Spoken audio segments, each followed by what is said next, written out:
Listo. Damas y caballeros, muy buenas noches. Nuevamente el Instituto de Estudios Históricos Marítimos del Perú les da la más cordial bienvenida a nuestra conferencia titulada Las carrerías de la Armada Chilena, Combate Naval de Chipana, Rendición y Captura del Rímac, a cargo de nuestro expositor, capitán de navío Gaetano Guevara Berna. A continuación, haré la presentación de nuestro expositor, de quien leeré su hoja de vida. El capitán de navío Gaetano Guevara Berna es un oficial de marina en situación militar de retiro, graduado en la Escuela Naval del Perú en 1989 y calificado en la especialidad de Infantería y Electrónica de Comunicaciones. Cursos, Cursó estudios en la Escuela Superior de Guerra en la de Argentina y en la Escuela Superior del Ejército del Perú. Se desempeñó como observador militar peruana en Sudán. Fue también director del ECOFAS, habiendo ejercido docencia en Alemania, Estados Unidos y Suecia. Durante su carrera naval, cuenta con 3 maestrías de gobernabilidad de la Universidad San Martín de Porres, gestión pública en Lausanne y ciencias políticas con mención en relaciones internacionales en la Pontificia Universidad Católica del Perú. Actualmente es candidato a doctor de la Universidad Mayor de San Barjos y en Ciencias Sociales con mención en Historia con la tesis La política exterior y la afirmación de la peruanidad en el concepto del Estado del Mariscal Ramón Castilla y Marquesado en el siglo XIX. Actualmente es profesor de posgrado en la Universidad Privada del Norte y en la Escuela Superior de Guerra Naval y profesor de la Escuela Naval del Perú, además de la Escuela Nacional de la Marina Mercante Almirante Miguel Grau. Comandante Guevara, sea usted bienvenido, tiene el uso de la palabra. Muchas gracias, Omar.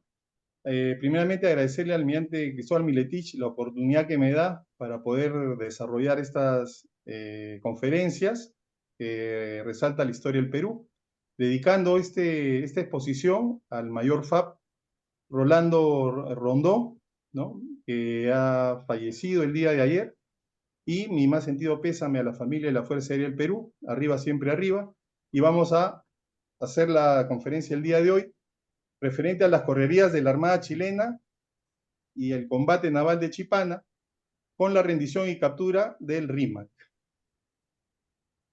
El enfoque del sumario el día de hoy es básicamente a partir de la declaración de guerra de Chile al Perú, un 5 de abril de 1879. Vamos a tratar la estrategia del combate naval de Chipana, desarrollado el 12 de abril, o sea, la semana declarada la guerra, y vamos a terminar con la rendición y captura del transporte Rímac el 23 de julio de 1879. Básicamente, la historia naval nos dice que el Perú perdió la guerra, eso no hay nada que hacer, pero esta manera de relatar la historia es que nuestra marina fue una acción reñida, fue una guerra reñida, no es una guerra que perdimos de arranque, a pesar de tener tecnológicamente buques inferiores. Sin embargo, el carácter, la actitud de los marinos del Perú sacaron adelante que hubiera una campaña naval gloriosa, una campaña naval donde hubieron victorias, que es el enfoque que yo le doy a la historia naval peruana, a la hermosa historia naval peruana. Entonces, vamos a continuar y empezamos la conferencia de esta manera.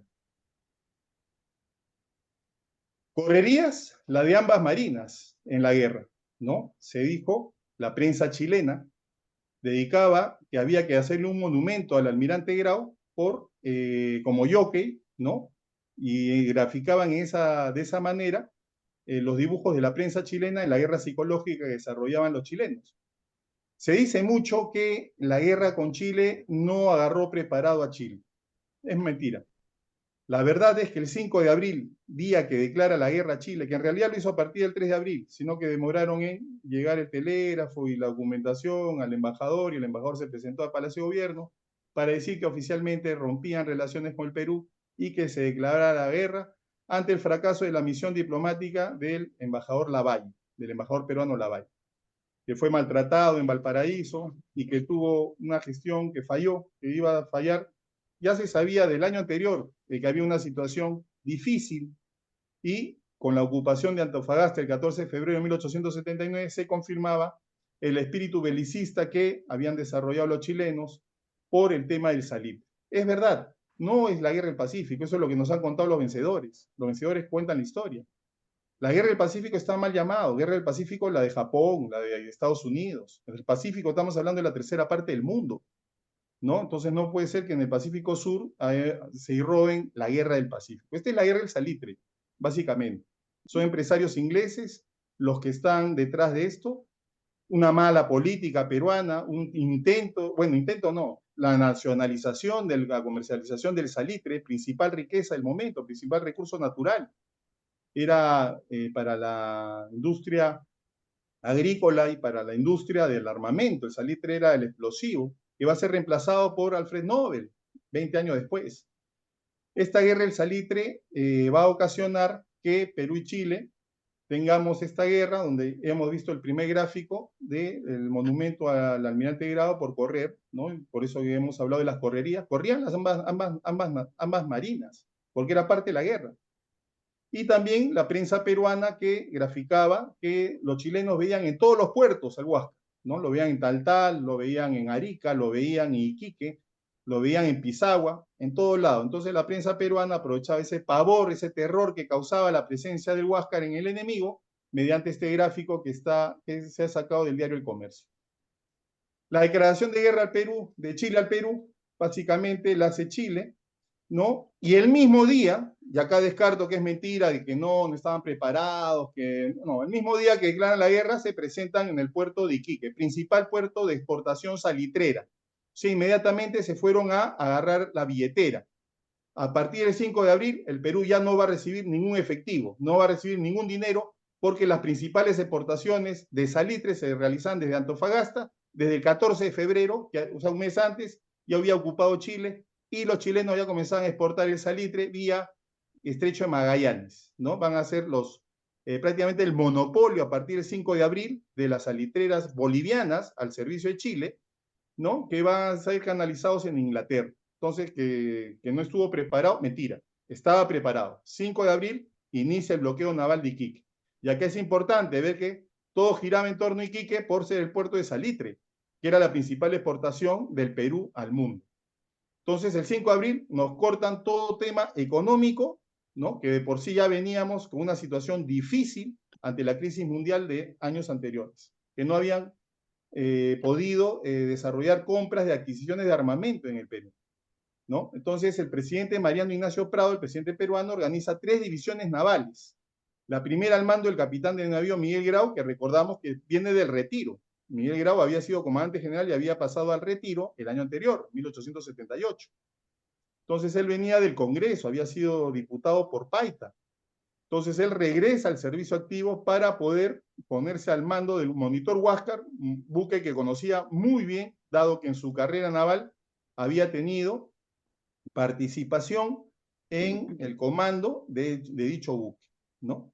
La fragata Independencia, al mando del capitán de navío Juan Guillermo Mor, que venía 3 años antes siendo comandante de este buque, participa en el tema del Huáscar Rebelde, en la captura del Huáscar Rebelde, 1877, en la acción posterior al combate naval de Pacocha con la Armada Inglesa.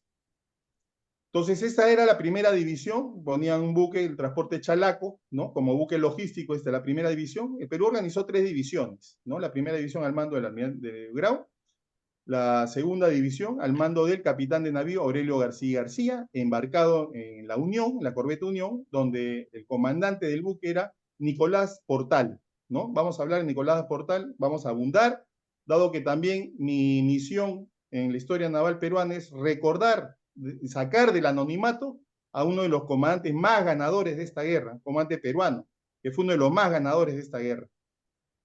Entonces, esta segunda división estaba integrada por las corbetas Unión, Pilcomayo y el transporte limeño. Y por último, la tercera división al mando del capitán de navío Camilo Carrillo, que estaba integrada por los monitores fluviales Manco Cápac y monitor Atahualpa, monitores que no dan más de 3 nudos, que van a llevar a cables, lo van a llevar remolcado a Arica, y el transporte Talismán, ¿no? Esta era la composición de la escuadra peruana cuando se inicia la guerra.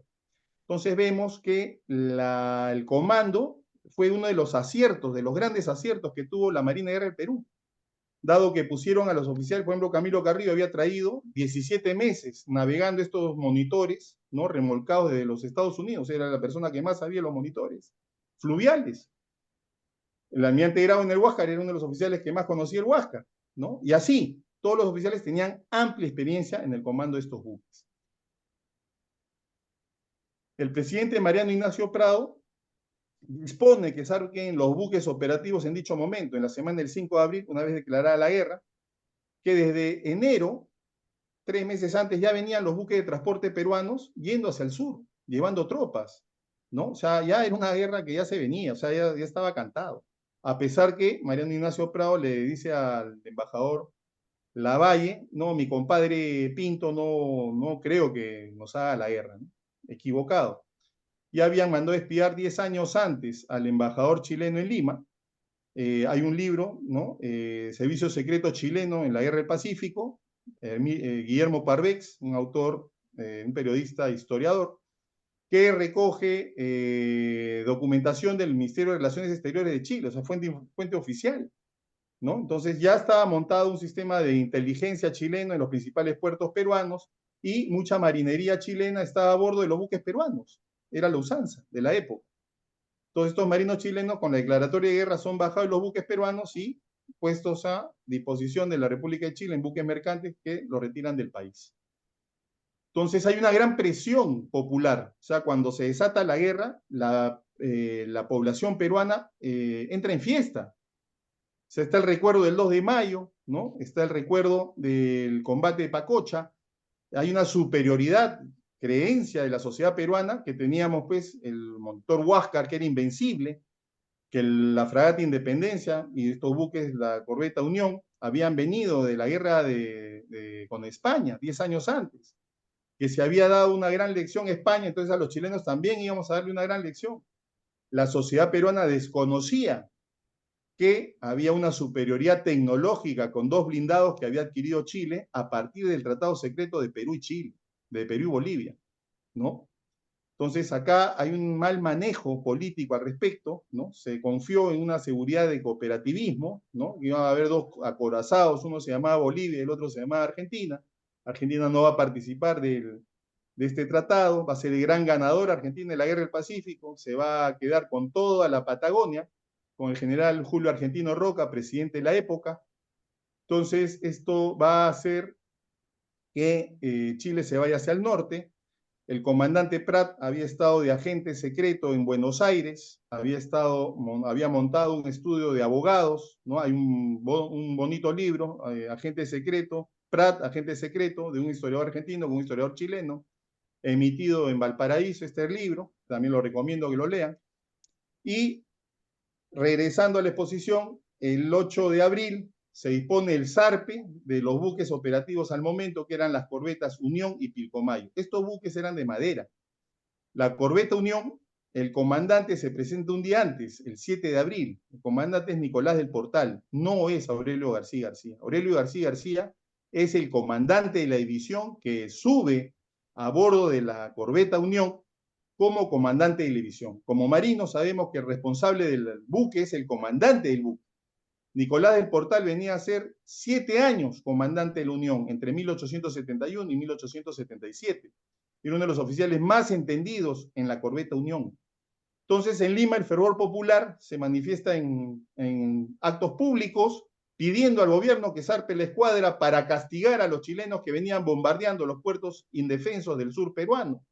La táctica chilena era básicamente diseñada por el contraalmirante William Rebolledo, héroe de la guerra con España, ¿no? Es el que va a capturar la Covadonga, un buque español en Papudo, al sur de Valparaíso.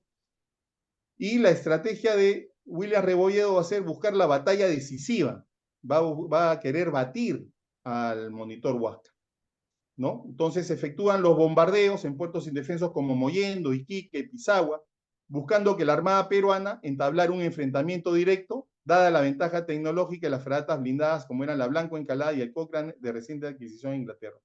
Así como el Perú conformó 3 divisiones navales, William Rebolledo va a conformar 2 divisiones navales. En cada división naval va a poner un blindado. Este par de blindados eran superiores a todos los buques peruanos. Estos blindados eran de última generación, tenían disparo de 360 grados, tenían la cureña, ¿no? Que tenían, sin maniobrar el buque, podían disparar a los 360 grados con cañones de 250 libras. Eran buques recientemente construidos en Inglaterra y tenían la superioridad tecnológica. La Corvette Unión es la nave que jamás fue capturada por los chilenos. Es la nave vencedora, motivo que el actual buque escuela lleva el nombre de la Corbeta Unión. Unión es una corbeta hecha en Francia, fue desarrollada para la Marina Confederada en la Guerra de Secesión entre los Estados Unidos y el norte y el sur. Generalmente estas corbetas eran blockade runner, o sea, una corredora de bloqueos, que lo va a hacer en Arica, ¿no? O sea, eran buques que levantaban presión rápidamente y tenían chimenea telescópica. Toda esta situación tenía una navegación mixta, de propulsión mixta, una máquina a vapor que tenía hornillas, o sea, que levantaba presión rápidamente, o sea, agarraba buena velocidad, daba 14 nudos, que para la época era el buque más veloz de la costa sur del Pacífico. Esa era la Unión. Y parte de esa velocidad fue la razón y circunstancia que en la guerra es una corbeta invicta, ¿no? Es una corbeta que fue la más ganadora de la Armada del Perú. Entonces acá tenemos las fotos. De la izquierda está el comandante Aurelio García García, ¿no? Que tenía muy buenos lazos políticos, ¿no? Había 2 años antes de la guerra, había hecho El Derrotero, es un libro que está a disposición de la audiencia que quiera ver, ¿no? En la Dirección de Intereses Marítimos. Es un libro que levantan desde la costa sur, que era la divisoria del río Loa, ¿no? Hasta Tumbes, ¿no? Hacen un levantamiento topo hidrográfico. Por eso que se cae la versión de la roca submarina y el choque de la fragata Independencia. En realidad no hubo ninguna roca submarina, lo que hubo fue un error en el timón, en las órdenes del comandante, por la inexperiencia de los tripulantes, ¿no? Y va a chocar contra el fondo marino de la playa. Esa es la realidad. Lo cuenta el corresponsal Octavio Reyes, ¿no? Del diario El Comercio, y Rodolfo del Campo, que estaban a bordo de la fragata Independencia. Al lado derecho está el comandante Nicolás del Portal, injustamente anónimo, mantenido en el anonimato injustamente, ¿no? No hay una plaza, no hay un nombre de un buque que lleve el nombre de este comandante de la Unión, que manejaba el buque de muy buena manera, que lo vamos a ver más adelante en las maniobras que ha realizado. Ahí están los 4 ases de la Marina de Guerra, está el almirante Grau, está Lizardo Montero, está el comandante Aurelio García García, y está el comandante Manuel Ferreiros. Manuel Ferreiros es el que está sentado, ya tenía una dolencia estomacal, tenía un cáncer al estómago, no va a llegar a la guerra. En la guerra va a estar su hermano Carlos Ferreiros, que es muy a veces confundido. Manuel Ferreiros tiene una participación importante en Belén do Pará, cuando trajeron la factoría naval Pariquitos y los buques que mandó a comprar el mariscal Ramón Castilla para el departamento de Loreto. Y llegamos al combate naval de Chipana. Declarada la guerra el 5 de abril, el día 8 de abril zarpa del Callao la corbeta Unión y la corbeta Pilcomayo. El 12 de abril se encontraron con la corbeta chilena Magallanes a la punta de Chipana, ¿no? Acá viene el tema. Este primer combate naval es donde se diseña la estrategia naval peruana. ¿Cuál era la estrategia naval peruana? Atacar las líneas logísticas. Recordemos que el 5 de abril la Armada chilena, con toda su escuadra, estaban frente a Iquique, el principal puerto salitrero del Perú, efectuando un bloqueo con la finalidad que el Perú no obtuviera recursos económicos. O sea, nos ahogaron de principio con el dinero, de que por sí ya teníamos fuerte crisis económica a nivel de consignatarios, de proveedores. Entonces, la disposición que se da al zarpe de estas corbetas es que vayan más allá de Iquique, ¿no? En búsqueda de cualquier buque logístico chileno, que sabiendo que en Iquique estaban los 2 blindados, que era el Cochrane y el Blanco Encalada, el resto de buques sí era factible que lo pudiera batir la Unión y la Pilcomayo. Sí era factible, sí se podía. Entonces sabían de que los blindados chilenos estaban en Iquique y que esos blindados chilenos necesitaban líneas logísticas que proveyeran a la escuadra chilena. Es así que zarpan y pasan Iquique mar adentro y entran a la costa de la divisoria del Loa, en la frontera peruana, y se encuentran con la corbeta Magallanes. La corbeta Magallanes tenía cañones más poderosos que los dos buques, la Pilcomayo y la Unión. Y en la Magallanes estaba el mejor oficial de la Armada chilena, capitán de fragata Juan José Latorre. Juan José Latorre es el único oficial que lo enfrenta al almirante Grau en diversos combates y en diversos buques. Vamos a ver que uno de los problemas de los chilenos fue que no tuvieron los buenos comandantes en los buques acertados. Vamos a ver que Juan José Latorre empieza en la corbeta Magallanes, de ahí va a pasar a la Covadonga y va a terminar en el Cochrane, ¿no? En el Cochrane va a batir al almirante Grau el 8 de octubre en Angamos. Entonces, en Chipana, cerca del mediodía, a las 11:15 horas, se acercan los buques peruanos a esta embarcación chilena, que inmediatamente regresa al sur.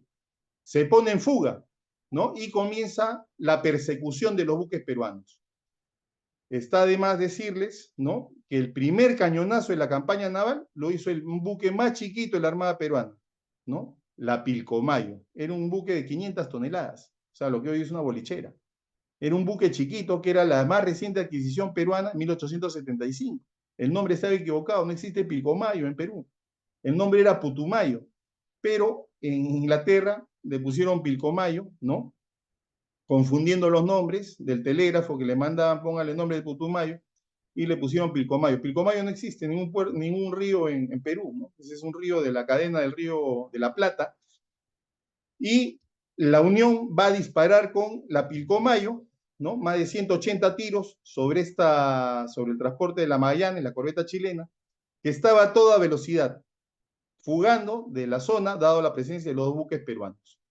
El comandante chileno Latorre, al verse amenazado, decide romper la correspondencia secreta que llevaba al bloqueo naval de Iquique, de parte del poder político chileno, básicamente el ministro de Defensa, ¿no? Se vio en la posibilidad de que fuera capturado por los buques peruanos por la velocidad con la que venían andando y por la cantidad de disparos que hizo la corbeta Unión y la Pilcomayo. Es más, un bote de la banda de estribor de la Magallanes va a ser destruido, ¿no?, por el fuego que organizaban los bandos peruanos. En total se dispararon 226 cañonazos, de ellos 184 fueron peruanos. El resto fueron disparos de la corbeta Magallanes. Ambos buques peruanos levantaron la velocidad en promedio, pero en la persecución se dieron con que no iban a poder alcanzar. La Magallanes tenía unas máquinas más nuevas, estaba mejor mantenido el buque, y iba a iniciar la fuga que da resultados. Sin embargo, la importancia de Chipana es que confirma, ¿no?, lo que el centro de gravedad de la acción de la Armada Peruana, atacar las líneas logísticas. Durante toda la campaña naval va a ser así.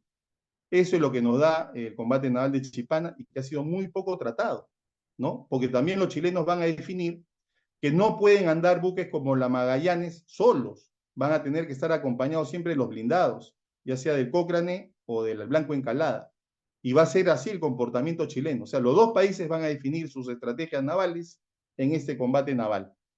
Juan José Latorre va a ser el oficial más distinguido de la Armada chilena y básicamente la Unión fue una corbeta peruana, originalmente mandada a construir por el gobierno confederado del sur, ¿no?, durante la Guerra de Secesión. Tenía un casco de madera teca. La madera teca básicamente es de Indonesia, es una madera que aguanta el agua muy bien, ya actualmente recurso muy escaso. Tenía clavado y forrado, ¿no? Tenía un blindaje reforzado hasta la línea de flotación, tenía parejo de corbeta, o sea, básicamente dos palos altos y un trinquete en la parte de popa. El trinquete es el palo Unión que está en la escuela naval. Tenía una propulsión de 13 nudos, llegaba a 14 nudos cuando había corriente a favor, y fueron comprados con su gemela, la América, que se perdió en el maremoto de 1868, en el terremoto y tsunami que ocurrió en el puerto de Arica. La gestión peruana para la compra estuvo a cargo del embajador, un diplomático, Federico Barreda, ¿no?, en París y en Londres. La compra se recién se realizó en noviembre de 1864, y el primer comandante de la Unión, paradójicamente, es el teniente primero Miguel Grau Seminario, ¿no?, que lo trae muy buena manera, y el costo fue 2.3 millones de francos, equivalentes a 92.000 libras esterlinas, ¿no? Básicamente este es el perfil de la corbeta Unión, ¿no? Está su comandante Nicolás del Portal. Esta es una imagen, es un dibujo de la Tercera de Chile, un diario chileno, que así lo apreciaron cuando la corbeta Unión se presentó en Punta Arenas. En Punta Arenas se presentó con velas, ¿no? Es la última navegación a vela de la corbeta Unión en la guerra con Chile, ¿no? Se presenta Punta Arenas, ¿no? Al extremo sur del territorio chileno, en forma posterior a la captura del transporte RIMA. Esta es la corbeta Magallanes, ¿no? De la Armada de Chile, con su comandante, capitán de fragata Juan José Latorre. Empieza la guerra de capitán de fragata, la termina de capitán de navío, por acción distinguida, es ascendido el 8 de octubre. Va a tener un baldón en la doble ruptura de Arica. Él va a estar el que va a hacer la reunión de comandos que aprovechó la corbeta Unión para salir en fuga en la tarde, ¿no? Cuando los comandantes de los buques chilenos estaban reunidos en el Cochrane, ¿no? Pero se le perdonó el baldón porque era el vencedor de Angamos, ¿no? Y está el comandante de la guerra, también otro oficial anónimo, ¿no? Él inicia la guerra en la Pilcomayo, después va a ser relevado por el comandante Carlos Ferreiros, el hermano de Manuel Ferreiros. El comandante es el que inicia los fuegos en la guerra del Pacífico, ¿no? Y también muy poco conocido. Entonces acá vemos oficiales, me tocó la vez pasada hablar del capitán de navío Juan Fanning, que era 10 años, 15 años más antiguo que Grau, y vemos oficiales menos antiguos que Grau, y vemos que los marinos del Perú tenían la misma formación, tenían el coraje, tenían la sapiencia, el profesionalismo de una gran armada que había sido la edad de oro en la época de Ramón Castilla. O sea, no era gente improvisada, sino era gente que venía de haber tenido un gran poder naval. Y acá es necesario que hagamos una reflexión que pareciera política de Estado, estar permanentemente desarmado, ¿no? Tener sistemas de armas de 40, 50 años de uso, ¿no? Imagínense que en esa guerra hubo un desfase de 15 años de tecnología. Y miren lo que nos costó. Entonces, acá hay una reflexión para todos los peruanos, que los políticos del Perú deberían pasar por las escuelas superiores de guerra de los institutos armados o en todo caso en el CAE para que sean preparados en defensa. Los presidentes norteamericanos, por ejemplo, Donald Trump es una universidad militarizada. El presidente Bush padre, aviador naval, Gerald Ford, marino, ¿no? Oficiales, o sea, presidentes con conocimiento de la guerra, y no necesariamente de marinos o militares que han llevado al poder, sino también civiles que tienen conciencia de la política de defensa que debe tener un país en forma responsable. Es la carta de la navegación, que básicamente se da la trayectoria que siguieron los buques peruanos y el buque chileno en Chipana. Disculpen, no está bien puesto. Entonces, de Chipana pasamos a la rendición y captura del transporte RIMAC del 23 de julio de 1879, que la historia lo conoce como la captura del RIMAC. No, no fue captura, no solamente fue captura. Primero hubo rendición, y esa es la gran diferencia, el marino peruano con el marino chileno. En Perú no hubo rendición, en este buque nadie se rinde, gritaba el teniente Enrique Palacios en el peor momento del 8 de octubre. En el peor momento del 8 de octubre decía, en este buque nadie se rinde, ya con la quijada rota, que le va a ocasionar la muerte el día posterior. Eso que quede claro, que en la Marina peruana no se rindió nadie, ¿no? Y acá sí, acá va a haber una crítica bien fuerte de Gonzalo Bulnes, uno de los principales historiadores chilenos, hermano de Manuel e hijos del mariscal del Perú, general de Chile, Manuel Bulnes, vencedor de la Confederación Peruano-Boliviana en la batalla de Yungay. La Guardia Presidencial en la Casa de la Moneda de Chile se llama Carabineros de Yungay. Yungay es la batalla decisiva el 20 de enero de 1839, donde se vence a la Confederación de Santa Cruz. Se le llamó el Ejército Restaurador porque eran chilenos y peruanos. Estaba el general Agustín Gamarra por parte de los Perú y el comandante Ramón Castilla Marquesado, comandante de la caballería peruana. Caballería que va a ser definitorio en Yungay, dado que al principio de la batalla comienza a ganar Santa Cruz y dispone el general chileno Bulnes, dispone el repliegue y llama a la caballería peruana para dar la cobertura, de darle tiempo a la infantería de salir de las posiciones, dado el embate de la batalla de Yungay. Es así que Ramón Castilla le dice, general, yo no he venido a correr, nadie ha venido a correr acá, acá vamos a definir la batalla. Y el general chileno le dice, lo quiero ver, comandante, si es así. Y se lanza el asalto de la caballería peruana y va a definir la batalla de Yungay en favor de vencer la Confederación Peruana Boliviana que había partido en tres al Perú. Esa era la realidad de la convención. Este general Bulnes va a ser premiado en la República de Chile con una espada, que le van a dar una espada de oro y esmeraldas, ¿no?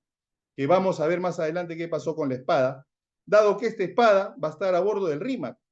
El RIMAC básicamente era un buque de la Compañía Sudamericana de Vapores, una compañía inglesa, que va a ser alquilado, ¿no?, a la Marina de Guerra de Chile. Suerte la de los chilenos, porque dicen de que no hubo intervención de los ingleses en esta guerra, cosa que no es verdad. Lo reconocen ciertos historiadores contemporáneos chilenos que sí, que hubo incluso la compra de torpederas que van a participar en el bloqueo del puerto del Callao, ¿correcto? Entonces, Grau acordó con García y García, comandante de la segunda división, con su insignia en la Unión, encontrarse en aguas de Antofagasta.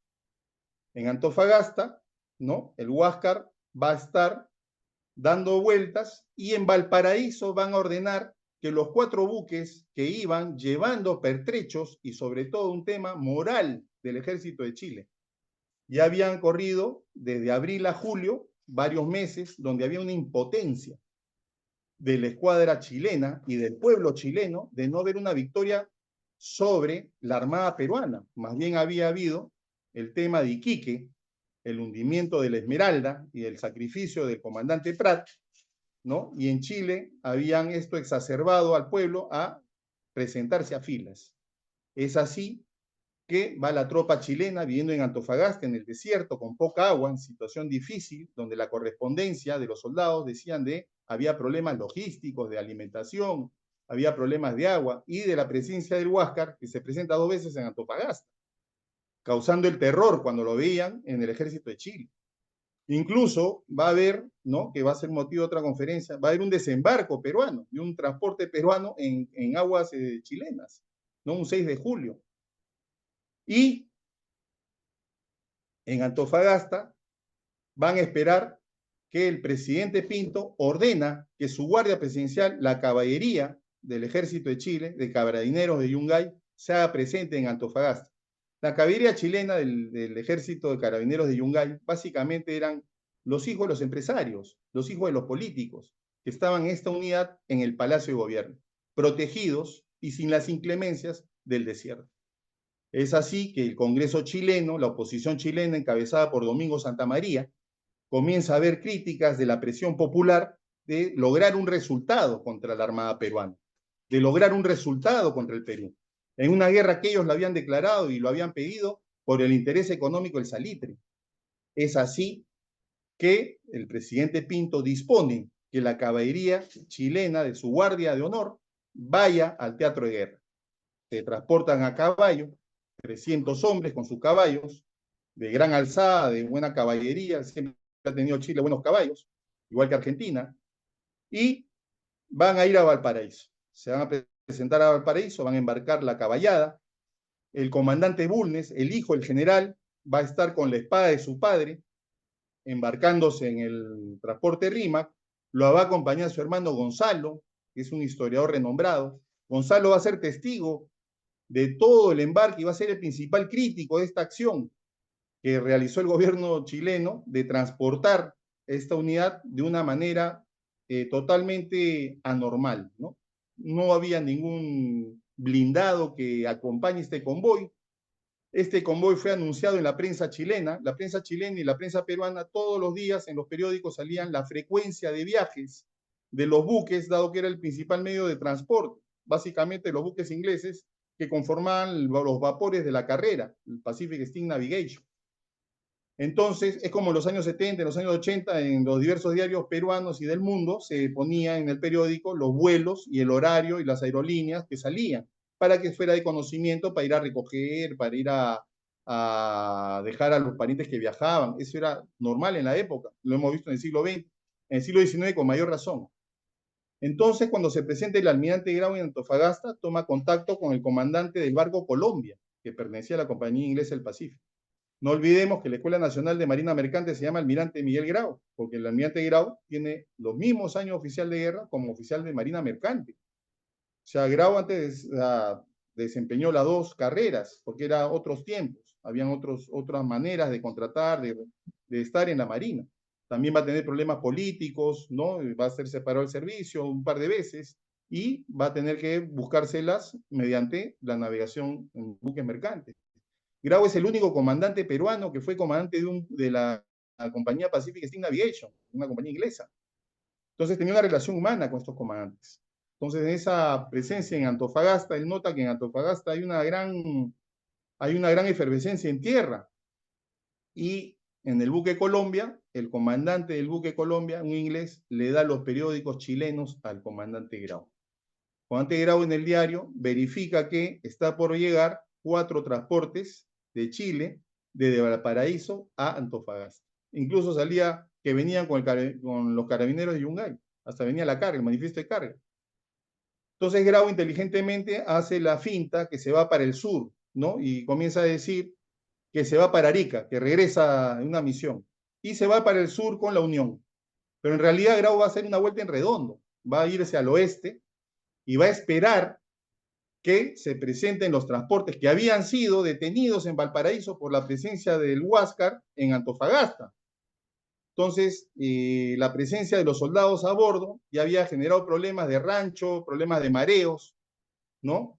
Entonces había pues, y también un tema de incertidumbre, la incertidumbre mata. Entonces todo esto es testigo Gonzalo Bulnes que acompaña a su hermano, ¿no? Y se da órdenes que el 22 de julio el Huáscar entra en Caldera, ¿no? Y se da la vuelta. Y el mismo 22 de julio en Valparaíso le dan zarpe a los 4 transportes para que se vayan a Antofagasta.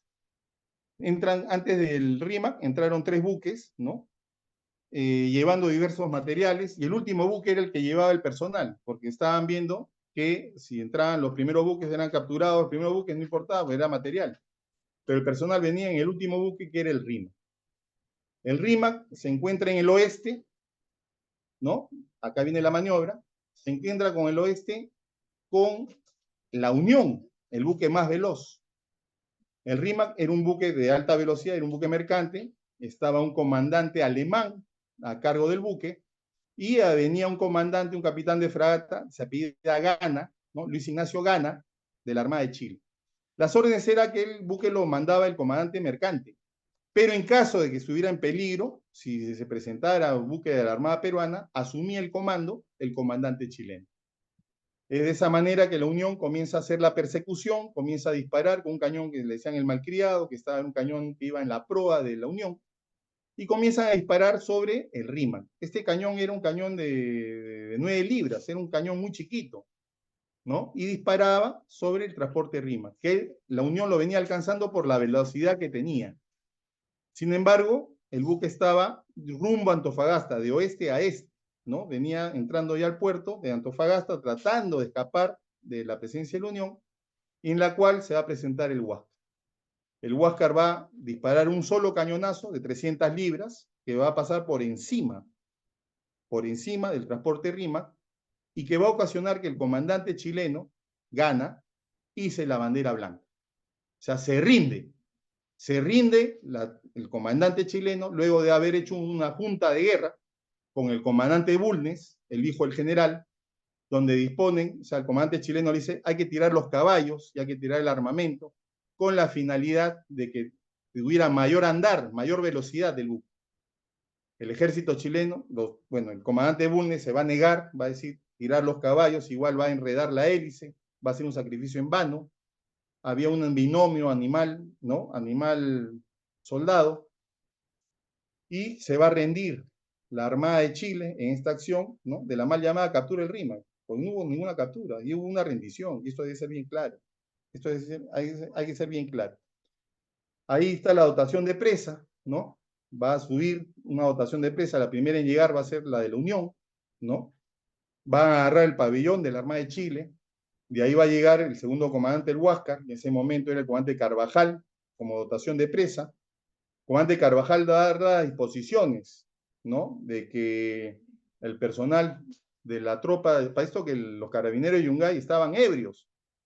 Durante el transcurso de la fuga, habían agarrado los bares, o sea, habían agarrado los licores de la cámara del buque mercante y se habían puesto a beber. El cañón de la Unión había causado muertos. O sea, había un caos a bordo. Acuérdense que eran gente de sociedad, ¿no? O sea, no eran pues soldados profesionales, no eran soldados que eran de una unidad prácticamente de honor, que estaban yendo a Antofagasta a apoyar el esfuerzo de guerra del pueblo chileno. Entonces, en esa dotación de presa, el comandante Bulnes va a pedir hablar con el almirante Grau. El almirante Grau era conocido en la Marina de Chile y en el ejército chileno. Grau había estado en Aptao. Grau era conocido, ¿no? Y era muy respetado. Ya había salvado a la gente en Quique. Entonces, el comandante Bulnes va a pedir que ir con el más antiguo y lo van a llevar al monitor Huáscar, donde va a rendir la espada de su padre, va a rendir la espada de su padre, estamos hablando de una espada de 1 kilo de oro, con brillantes de la República de Chile al general Manuel Bulnes, que también dicho sea de paso es mariscal del ejército del Perú, ¿no? Por el tema de la confederación. Y el almirante Grau le va a decir que lo tomara con calma, porque el comandante entra en una situación emocional fuerte, ¿no? Por la rendición que estaba haciendo ante el almirante Grau de su unidad y de su espada. Y el almirante Grau le dice que tranquilidad, que en Arica le iba a devolver la espada de su padre, que no tuviera ningún problema en ese aspecto. No olvidemos que la bandera del transporte, la bandera chilena del transporte RIMAC, termina en la Unión. Entonces acá viene un tema que al ingreso de Arica, ¿no? 29 de julio, para fiestas patrias peruanas, entran con la captura del transporte RIMAC a Arica, principal puerto de operaciones de la Armada Peruana en el sur. La Unión va a izar la bandera chilena al revés, debajo de la bandera peruana, va a entrar de esa manera. Esto provocó una queja, ¿no? De la República de Chile en el tema de que es un irrespeto a un símbolo patrio, ¿no? Y van a quedar en Arica detenidos, las tropas van a ser metidas en los cuarteles, van a terminar en Tarma después, los van a llevar a Tarma, que era el campo de prisioneros del Perú para los chilenos, y los oficiales van a ir a las casas de sociedad de Arica, ¿no? Bajo palabra, y es ahí donde el almirante Grau le entrega y le devuelve la espada de su padre al comandante Bulnes. El almirante Grau dispone que en ese momento, bajo órdenes del presidente Mariano Ignacio Prado, que se encontraba en Arica, zarpara la Unión rumbo a Punta Arenas, porque se enteran, o sea, ni siquiera destruyeron el material clasificado de a bordo. Entonces nos enteramos de que venían buques de Europa con armamento para el ejército de Chile. Entonces, en ese momento se dispone que la Unión zarpe a Punta Arenas, donde va a ser una de las expediciones y una de las acciones más gloriosas de la Marina de Guerra, de llegar al extremo sur de Chile, llevando a la Unión. Entonces, de esa manera, la Unión viajó a la vela sin tener el aparejo completo, se dilató la travesía, regresando a Arica el 14 de septiembre, ¿no? 45 días después de su partido, ¿no? Entonces, esta es una de las actitudes del comportamiento del marino peruano, osado, valiente, y que es importante tenerlo en cuenta. Como le decía, esta imagen es de la Unión vista según desde el punto de vista chileno. Este salió publicado en el diario La Tercera de Chile, ¿no? Es una manera que ellos vieron el buque.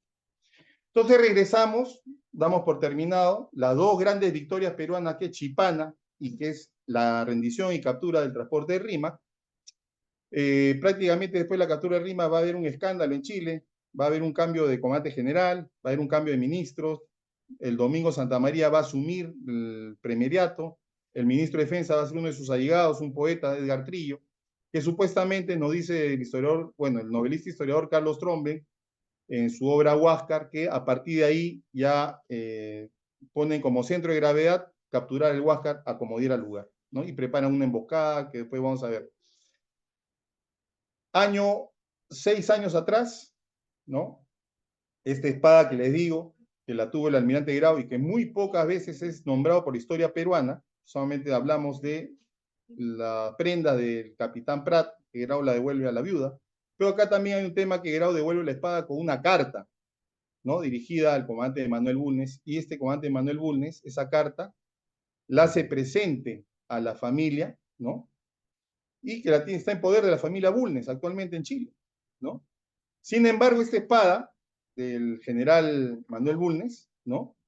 Va a ser robada va a ser robada del Museo Nacional Histórico de Chile por dos sujetos, dos delincuentes que fueron detenidos, pero la espada va a ser fundida en oro. O sea, esa espada se perdió.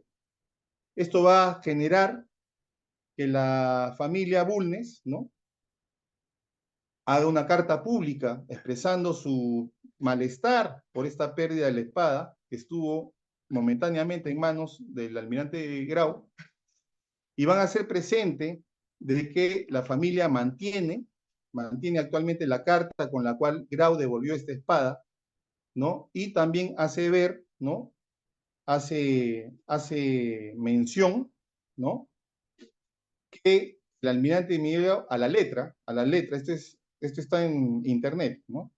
El almirante Miguel Grau, haciendo honor a la hidalguía y nobleza que siempre lo distinguió, dio una carta del 10 de agosto de 1879, escrita a bordo del monitor Huáscar, en poder del suscrito, Manuel Jiménez Bulnes, ¿no?, que personalmente le encargo de custodia de la espada y su posterior devolución. La espada de familia que usted me encomendó la conservaré en mi poder para ponerla en su poder tan luego como varíe la desgraciada situación en que usted hoy se encuentra. Eso pinta de cuerpo entero, ¿no? Esto es una correspondencia hace 5 años de una carta pública que hace la familia Bulnes con ocasión de la pérdida, del robo de esta espada, y que exalta, ¿no?, el honor y la guía y la superioridad moral que tuvo el almirante Grau en todo momento durante su comportamiento en la conducta que tuvo en la Guerra del Pacífico. No solamente es Grau, son los marinos del Perú. Y con esto llegamos al final de la exposición, donde hago ver la cantidad de buques hundidos, ¿no?, la cantidad de buques hundidos por la Armada peruana, tecnológicamente inferior, pero moralmente, profesionalmente muy superiores, ¿no? Entonces, les agradezco la atención prestada. Les recomiendo el libro de la Corbeta Unión de el comandante Jorge Ortiz Otelo, ¿no?, que es una de las investigaciones más serias sobre la Corbeta Unión que hay en el Perú. La Corbeta Unión ha despertado varios libros, como ustedes pueden apreciar, el diario a bordo de la Corbeta Unión de Hernán Garrido Leca, un marino italiano en la guerra de 1879, Storace, ¿no?, es un maquinista italiano que va a morir en la isla San Lorenzo, un golpe de mano. Y así, la Unión ha despertado y despierta en el corazón de todos los peruanos y todos los que hemos pasado en la Escuela Naval del Perú, que todos los días de nuestra vida, durante cadetes navales, saludamos el pabellón victorioso de nuestra Marina de Guerra del Perú, de un buque victorioso, y que debemos recordar y rescatar al comandante Nicolás del Portal, que fue el que maniobró y el que se responsabilizó del mantenimiento del buque y el cual se embarcó un día antes para ir a la guerra y no tuvo ningún reparo ni ningún temor. Lo hizo bien y eso es todo por el momento. Muchas gracias, les agradezco su atención, espero haber sido sucinto, porque creo que me he pasado de la hora, pero creo que es importante hablar de estos temas y sobre todo agradezco al almirante Miletich y al Instituto de Estudio Histórico Marítimo la oportunidad que me dan en esta tribuna. Muchas gracias. Muy bien. Muchas gracias, Gaetano. Como siempre, al final de las exposiciones, tenemos unos minutos para cualquier pregunta o comentario que quieran hacer sobre la exposición. Ahí veo a Nelson Montenegro levantando la mano. Por favor, adelante. Buenas noches, señor almirante Miletich. En primer lugar, felicito la organización de este ciclo de conferencias eh, organizado por el Centro Históricos Marítimos del Perú, que me parece justo y necesario siempre refrescarnos la memoria, porque el presente y futuro descansa sobre nuestra historia, ¿no? Y en segundo lugar, felicitar al capitán de navío Caetano Guevara, compañero de promoción, que me honra escuchar su exposición sobre el tema que ya se ha escuchado. Yo quería resaltar acá 2 puntos, entrando al tema en cuestión. Lo importante que es para el alto mando naval designar a las personas idóneas para comandar una unidad de combate. En la geopolítica y en el análisis general en un combate o para un futuro combate es clave el perfil del líder que va a conducir una fuerza, ¿no?, o una unidad de combate. Y en este resumen que ha hecho el comandante Guevara, es evidente que eso acertadamente se hizo. Y en segundo lugar, también lo importante es que definir bien el objetivo, ¿no? Que en este caso fue cortar las líneas marítimas al enemigo histórico y genético para mí con el país del sur, ¿no? Esas eran dos cosas que hay que resaltar. Y lo que sí me preocupa, y es entendible que en aquella época el manejo de la información por los medios periodísticos, bueno, que eran uno por cada país, si hubiera sido más astutos, por lo menos nosotros, Perú, en ese aspecto, hubiera ayudado más en el manejo de la inteligencia de ese momento, ¿no? Me refiero a los diarios del país, no a la institución, ¿no? Ese era mi comentario finalmente. Gracias. Muy bien. Gaetano, ¿tienes algún comentario sobre lo que acaba de decir? Sí, almirante. Fíjese, yo Adelante. estudié en la Escuela de Guerra a los 20 años de Malvinas. En el año 2002, yo estudié en la Escuela de Guerra de la Armada de la República Argentina, el curso de Comando de Estado Mayor. En esa escuela, uno de los profesores era el almirante Pertucio, un gran estratega de la Armada de la República Argentina. Y el almirante Pertucio siempre ponía si el Perú había trabajado como flota en potencia o había hecho guerra de corso, ¿no? Evidentemente que trabajó en flota en potencia, ¿no? Entonces, acá viene el tema, ¿no?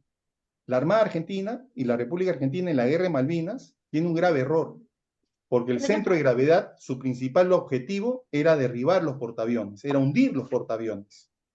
Y lanza todos los ataques en base a hundir los portaaviones, pensando que era el centro de gravedad. Y por casualidad hacen un ataque sobre un buque mercante que es el Atlantic Conveyor, que llevaba todo el tema logístico para el desembarco de San Carlos. Los ingleses habían venido de una manera rápida y habían activado una cláusula de Rey Carlos III en 1300, donde todos los buques mercantes se ponen a disposición de la República para el esfuerzo de guerra, una ley que tiene 800 años, porque es insular, es un territorio insular, depende de su marina mercante. Entonces embarcaron, pero embarcaron sin manifiesto de carga objetivo, o sea, lo trajeron en forma desordenada. Y para compensar el tema, los soldados venían en el Queen Elizabeth, un crucero, pero venían sin el equipamiento, y el equipamiento estaba en el Atlantic Conveyor. Entonces comienzan a hacer un traslado de helicópteros, y los radares argentinos creían que ese buque mercante era el portaaviones, y lanzan el ataque con un misil, ¿no? Con un superetendar, con un misil AM-39 Exocet, y el buque se hunde, y se complica el desembarco anfibio. Y ahí, en plena guerra, ya se dan cuenta que el centro de gravedad eran los buques logísticos. Lo que los peruanos, en la guerra con Chile, sabíamos que las líneas logísticas era lo importante y lo que golpeaba al enemigo. Y que lo grafica en el transporte, en el tema de la captura del Rima. Entonces, fíjense lo importante que es la historia naval. Si en Argentina hubieran tenido conocimiento de cómo se había desarrollado la guerra, de la guerra con Chile, hubiera sido otro el objetivo. Me enseñaron 20 años después, con profesores ingleses en esa escuela que habían combatido, ingleses y argentinos se llevan muy bien, Fuerzas Armadas, pues fue una guerra con derecho internacional humanitario impecable. Fue una guerra donde no hubo odio, sino hubo un profesionalismo de ambas partes en el transcurso de la guerra. O sea, no hubo violaciones al derecho internacional humanitario. Al contrario, los ingleses colaboraron con los heridos argentinos. Uno de los oficiales más condecorados de Inglaterra es un médico, un doctor naval que estuvo a bordo salvando vida de los argentinos, porque les daba, ya decía, eran jóvenes conscriptos. Los ingleses eran un ejército profesional. Entonces, la importancia del centro de gravedad, de lo que acaba de decir mi compañero Nelson Montenegro, es vital. Y por eso se hace trabajo de tesis en la Escuela Superior de Guerra y en la Escuela Naval, donde uno tiene que determinar cuál es el problema principal y cuál es el objetivo. Porque de acuerdo a ese objetivo, se vence o se pierde. Muy bien. ¿Alguien más tiene alguna otra pregunta o comentario? El señor Edward López. Buenas Pues ya. noches, buenas noches, almirante Mileti. Venga. Felicitaciones, mi comandante Guevara, por su excelente posición. Yo solamente quería resaltar, ¿no?, tres hechos en la campaña naval que nos ha expuesto el comandante Guevara. ¿no? El primero, el naufragio de la independencia, el 21 de mayo, que causa un punto de inflexión, lógicamente, en la campaña. El segundo, este golpe tan funesto para la Armada chilena, que es la captura del transporte de Ríos, ¿no? Con todas las consecuencias que les expuso el comandante Guevara, que ocasionó una crisis política, cambio de gabinete y replanteo de la estrategia naval chilena, ¿no? Y lógicamente, ya al final de la campaña, la captura del monitor Huáscar, ¿no? Fue un tres momentos decisivos. Pero también quería resaltar el hecho de que la Armada peruana cumplió la misión encomendada, requerida por el comandante Guevara, en cuanto a la disputa del control del mar, ¿no? De proteger nuestras líneas de comunicaciones y disturbarlas del enemigo en torno al viento. Porque en todo momento, mientras el Huáscar estaba a flote, se pudo abastecer a nuestras tropas que estaban reunidas en Arica y hacerle llevar la logística necesaria, ¿no? Eso es lo que quería resaltar y también el hecho que mencionó el comandante Guevara, ¿no? Que nos debe llenar de orgullo, a veces es necesario realzarle más. Eso nos una marina jamás rendida, ¿no? Muchas gracias. Muy bien. Fernando Grau. Ya, gracias, Cristóbal. Buenas tardes, comandante. Lo felicito primero por su conferencia, que ha sido muy clara y didáctica. Más bien voy a hacerle una pregunta que tengo que escuchar una vez. ¿Usted sabe si el comandante Latorre era era hijo de un peruano? ¿Cusqueño? ¿Algo Sí, escuchado? almirante, es verdad. Ya, Es verdad, almirante. Juan José Latorre viene de familia cusqueña. ya. Son varios hermanos, que uno de los hermanos se va a vivir a Chile y va a tener los hijos, ¿no? Ese era uno de los temas, ¿no? De que, por ejemplo, a Carlos Conde le decían el peruano. No lo llevan a la expedición al Callao y lo dejan en Iquique, porque tenía madre peruana y Carlos Conde era primo hermano del comandante general de la época, que era el almirante Antonio de la Asa, Así es. ¿no? Incluso se da el ametrallamiento en la Independencia, donde lo matan al hermano menor de Aurelio García García, el alférez Diego García García, que era familiar de Conde. Entonces, como le digo, o sea, había, por ejemplo, había mucha familiaridad entre peruanos y chilenos, no teníamos frontera para empezar, ¿no? O sea, acá hay un tema, ¿no? Sí, La Torre tiene antecedentes de familia peruana, sobre todo el Cusco, de Ahora, donde es mi padre. así Sí. es. ¿Cómo se llama? En realidad los marinos peruanos y los chilenos se conocían bastante, no solamente por aptado, sino también porque permanecieron un buen tiempo en Valparaíso y hubo todo y todo el escándalo del almirante Tucker. No, ese es el comentario que quisiera agregar nada más. Sí, almirante, incluso está el comandante Villavicencio, el de la doble ruptura de Arica, en Valparaíso. Él va a hacer una celada a la Armada Española. En el transporte Chalaco va a identificarse como buque español y los españoles le van a seguir fíjense, o sea, 15 años antes, o sea, el comandante Vicencio tenía estos temas, ¿no? Era audaz, ¿no? Intrépido, ¿no? Y efectivamente van a estar en Valparaíso por el tema del almirante Tucker, donde va a haber un relevo, ¿no? Incluso en ese relevo va a aparecer el comandante Fanning, reemplazando en la dotación de Aptao, del buque Unión, ¿no? Como segundo comandante y que no está en la historiografía pero estoy haciendo las investigaciones de la Dirección de Intereses Marítimos, ¿no? Sí, hay relevo de los oficiales, llegan a la isla San Lorenzo, los meten presos, hay un juicio de por Así es. medio, donde salen librados todos los oficiales, porque evidentemente era un reclamo justo. O sea, contratan a un almirante confederado para que se ponga al mando, tratando de ir a las Filipinas, ¿no? A donde se había ido la fragata blindada Numancia, que es la prueba de que le ganamos el combate a los españoles en el 2 de mayo. O esta fragata blindada Numancia, la Armada Española dice, la primera fragata blindada en dar la vuelta al mundo. Y le dio la vuelta al mundo porque la hélice estaba atorada con los cables de acero que se había puesto en la posición defensiva del Callao. Y no podía maniobrar por el estrecho de Magallanes. Entonces la escuadra española se divide en dos.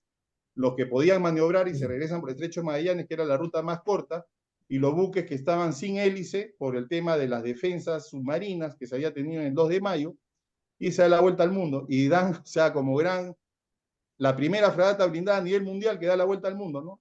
Que no dan el porqué, ¿no? Estaba la hélice en Filipinas, la van a reparar.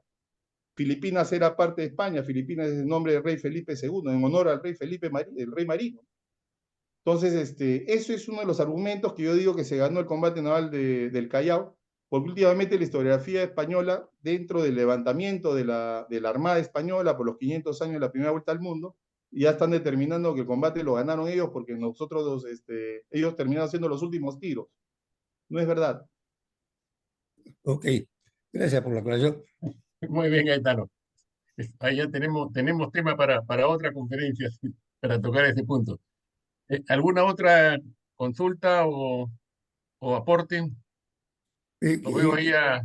¿Sí, sí, Fernando, algo más? Quiero lo último, aprovechando el gran conocimiento del comandante Guevara, que lo felicito. También escuché en algún momento que el que prepara digamos, en la captura de Rímac genera un caos en Chile. Entonces hay que preparar una nueva estrategia, o sea, dejar de bloquear puertos e irse a capturar al Huáscar. Entonces, quien genera toda esta estrategia, dicen que era el comandante de la Torre. ¿Qué sabe de eso? Bueno, almirante, en realidad ahí hay un tema, ¿no? Después de la renuncia del almirante Rebolledo, el almirante Rivero. Rebolledo en verdad lo renuncian, ¿no? O sea, le dicen, en la historia chilena dice que él renunció, pero en realidad lo renuncian Rivero, sí. porque hacen un cambio total, ¿no? O sea, lo asume Domingo Santamaría y Domingo Santamaría manda una reunión con un comandante que estaba venido a menos, ¿no? O sea, un comandante que no lo tomaba en cuenta, pero que era por antigüedad, sí, o sea, seguía al almirante Rebolledo, que era Galvarino Riveros. Claro. Galvarino es un nombre mapuche, ¿no? Aparentemente, esto no estoy muy seguro, pero el hecho de tener nombre mapuche sí había problemas en la Armada de Chile. Había habido, antes de la Guerra del Pacífico, la Guerra de la Araucanía. Y Galvarino Rivero supuestamente trata de seguir la situación logística de la Armada de Chile, que era que compraban el carbón a Lota. Lota es un sector carbonero de Chile, donde las empresas eran del presidente, Aníbal Pinto, ¿no? Entonces, se dice que la Torre sí dice la verdad. O sea, la Torre agar le dice a Domingo Santamaría, que era un opositor al gobierno, que va a asumir el premierato, y una vez que se entera Domingo Santamaría va al presidente y le dice, lo amenaza, ¿no? O sea, le dice que, y disponen que el relevo fuera Galvarino Riveros y no La Torre, que La Torre tenía buena fama del combate de Antofagasta. En Antofagasta, La Torre lo va a enfrentar al Monitor Huáscar. Cosa, peje, que para los chilenos, pues, no había quien se presentara. Y en uno de esos combates de Antofagasta va a haber uno de los, diría yo, uno de los errores que fue no hundir el Matías Cauciño, que era el buque carbonero, ¿no? Por un tema que justamente se presenta en La Torre, porque era un combate nocturno donde Huáscar hacía oscurecimiento total. Pero La Torre lo sale a defender. Entonces, La Torre sí tenía un prestigio ganado en la Armada de Chile. Y supuestamente era el relevo natural por tener mayor experiencia, que lo va a demostrar en Angamos, ¿no? Pero se le dan el mando a Galvarino Riveros, ¿no? Por un tema político. Sí, por ahí va. Gracias. Muy bien. ¿Alguna otra pregunta o consulta? Muy bien, entonces pasaré yo a dar las palabras primero de agradecimiento a Gaetano. Ha sido una brillante exposición y sobre todo que nos has dado a entender de que tienes muchísimo más conocimiento sobre este tema y sobre temas parecidos, similares. Entonces desde ya te vamos contratando para para una futura exposición dentro de un par de meses más o menos. Hay que buscar un tema así interesante como este. El, Les agradezco, también quiero agradecer la presencia han habido más de 30 creo que 36 personas el día de hoy, que es un número bastante grande. Nosotros estamos normalmente en las conferencias arriba de los 30 siempre, pero hemos tenido 36 personas que han asistido y se han quedado hasta el final. En este momento somos 34. Creo que es muy importante que, sobre todo en este año en que estamos celebrando los 200 años de nuestra independencia, traigamos a colación todo lo que ha pasado en los siglos anteriores, porque nuestra patria no ha nacido ayer, se ha hecho poco a poco, y gracias al sufrimiento, gracias al esfuerzo, gracias al heroísmo de nuestros antepasados, es que hemos llegado donde estamos ahora. Y fíjense una cosa, creo que Gaetano nos ha sabido transmitir. El tiempo pasa, la tecnología hace que los dispositivos sean diferentes, los cañones son diferentes, ya no hay cañones, hay misiles, ¿cómo será la guerra en el futuro? Pero sin embargo, la estrategia permanece y los hombres permanecen. Los hombres que ponen la estrategia, que son los que llevan al final a un país, a un buen sitio como vencedor, son los mismos. Entonces, nosotros tenemos la obligación de mantenernos preparados siempre. Y una de las funciones del Instituto de Estudios Históricos Marítimos es recordar todo lo que han hecho nuestros antepasados por el engrandecimiento de la patria. Y es una forma también de fomentar la conciencia marítima en el poblador peruano. Yo sé que la mayoría de los que han asistido ahora son oficiales de Marina o que tienen estrecha relación con Marina, que han estado en Marina en algún momento, pero también hay muchos civiles que ya son parte del equipo, casi permanente, ¿no? Que no nos abandonan en ninguna de las exposiciones. Entonces, yo también quiero agradecerles a ellos, porque ellos interrumpen su viernes en la noche para estar un par de horas acá con nosotros, pero ilustrando. Y todos nos ilustramos. Yo cada vez que escucho una conferencia de estas aprendo un montón. Todos los días. Yo siempre le digo hasta a mis nietos, el día que yo no quiera aprender algo nuevo es que ya estoy listo para el cajón, ¿no? Entonces, no hay que estar, hay que siempre, siempre tratar de aprender algo nuevo. Todos los días se aprende. Muchísimas gracias, Gaetano. Ha sido una excelente exposición y gracias a todos los participantes por su apoyo. Buenas noches. Hasta luego. Buenas noches. Gracias. Gracias, Sandra, Gracias a también. ustedes. Gracias a Muchas ustedes que hasta están luego. ahí. Gracias por la presentación. Muchas gracias, Gaetano. Muy Excelente. interesante como siempre. Gracias. Muchas gracias, excelente exposición. Gracias por permitirnos participar. Saludos, almirante, saludos, Gaetano. Un abrazo. Saludos. Buen fin de semana. Viva el Perú. Gracias, Estados Unidos. En este buque nadie se rinde.